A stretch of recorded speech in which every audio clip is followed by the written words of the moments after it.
বিদ্যালয়ৰ অধ্যক্ষৰ হাতৰ পৰাও সাৰি যোৱা নাই ছাত্ৰী।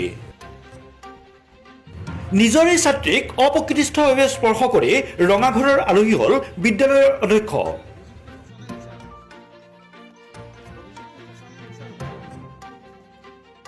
বিদ্যালয়ৰ অধ্যক্ষই এগৰাকী ছাত্ৰীক অপ্ৰকৃতিস্থভাৱে স্পৰ্শ কৰাক কেন্দ্ৰ কৰি শোণিতপুৰ জিলাৰ মিছামাৰী উচ্চতৰ মাধ্যমিক বিদ্যালয়ত সৃষ্টি হৈছে চাঞ্চল্য।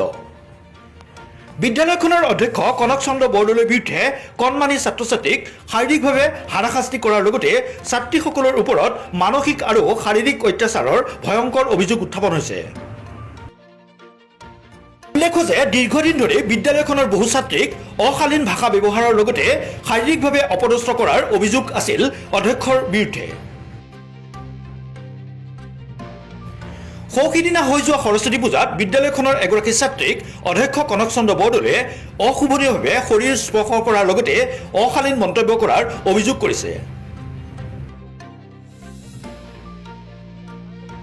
ছাত্ৰীগৰাকীয়ে পিতৃ মাতৃক সকলো কথা অৱগত কৰোৱাৰ পিছত বিষয়টো পোহৰলৈ আহে। ইয়াৰ পিছত ছাত্ৰীগৰাকীৰ অভিভাৱকে মিছামাৰী থানাত উপস্থিত হৈ প্ৰধান শিক্ষকৰ বিৰুদ্ধে এখন এজাহাৰ দাখিল কৰে।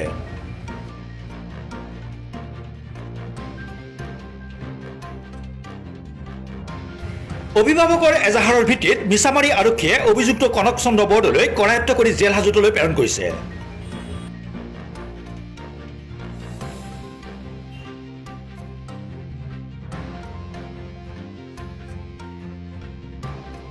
অধ্যক্ষ কনক চন্দ্ৰ বৰদলৈ এই ঘৃণনীয় কাণ্ডত এতিয়া হতচকিত হৈ পৰিছে সচেতন লোকসকল। নিজৰে শিক্ষাগুৰুৰ হাতত সুৰক্ষিত নহয় ছাত্ৰী। ৰাইজৰ মনত প্ৰশ্ন উঠিছে, ক'ত কেনেকৈ সুৰক্ষিত হ'ব ছাত্ৰী তথা আজিৰ নাৰী।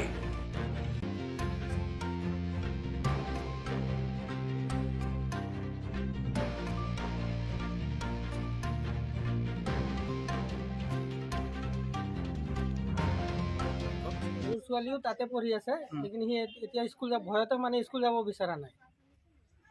কি ক'ব বিচাৰে এতিয়া? এতিয়া মানে নাযাওঁ এনেকৈ হৈছে বুলি সেইকাৰণে সি যাব বিচৰা নাই। এতিয়া মুখ্যমন্ত্ৰী কি আহ্বান জনাব? সেইটোৱে আহ্বান জনাওঁ কি মানে কাৰা সেইটো একশ্যন ল'ব লাগে মুখ্যমন্ত্ৰী ডাঙৰীয়াক। সেইটো চেঞ্জ কৰিব লাগে, ইয়াকতো মানে একদম কাৰা হেৰি দিব লাগে আৰু।